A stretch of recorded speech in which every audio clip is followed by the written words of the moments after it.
Ингаляция в домашних условиях. Как правильно делать ингаляцию при простуде ребенку или взрослому? Друзья, сегодняшняя наша тема посвящается ингаляции. Если и дальше вы хотите получать полезную информацию, пожалуйста, поддержите наш труд, нажмите на колокольчик и подпишитесь на наш канал. А мы продолжаем.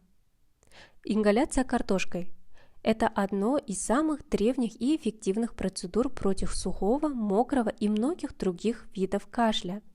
Ингаляции картошкой делал каждый из нас, чаще всего именно в детстве, так как мамы и бабушки буквально заставляли дышать картофельными очистками при первых же признаках простуды.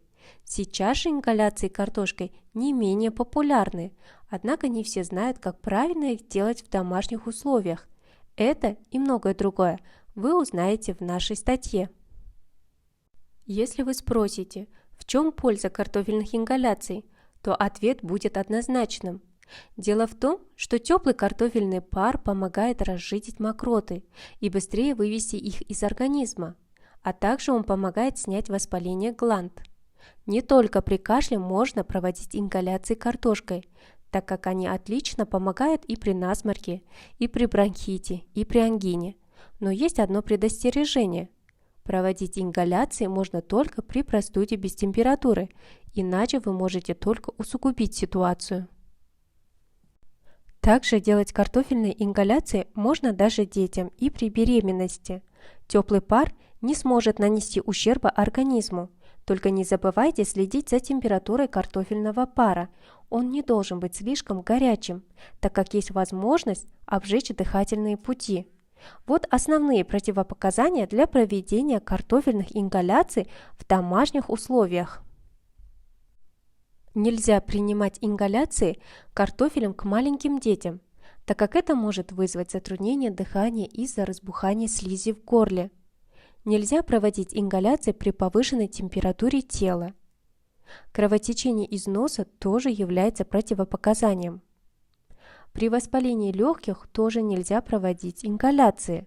Высокое давление или сердечно-сосудистые заболевания – это тоже противопоказания для ингаляций.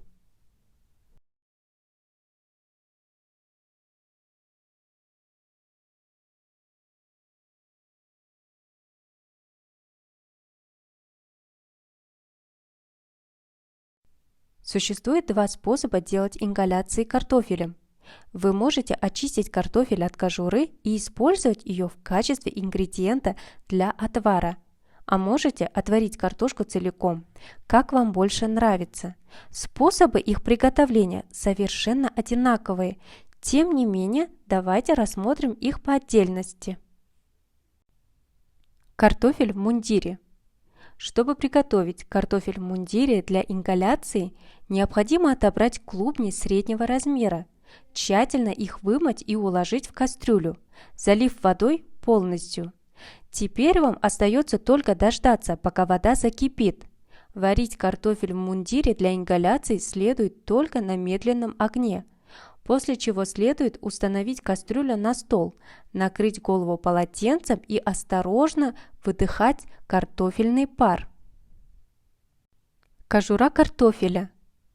Картофельную кожуру нужно варить по тому же принципу, что и картофель в мундире. После окончания варки кожуру нужно извлечь и дышать картофельным паром.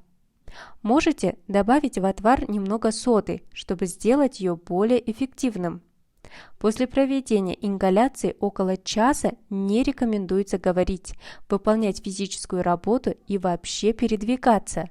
Сеанс ингаляции картошкой при кашле и насморке должен составлять не более 15 минут, и уже спустя пару дней вы заметите результат.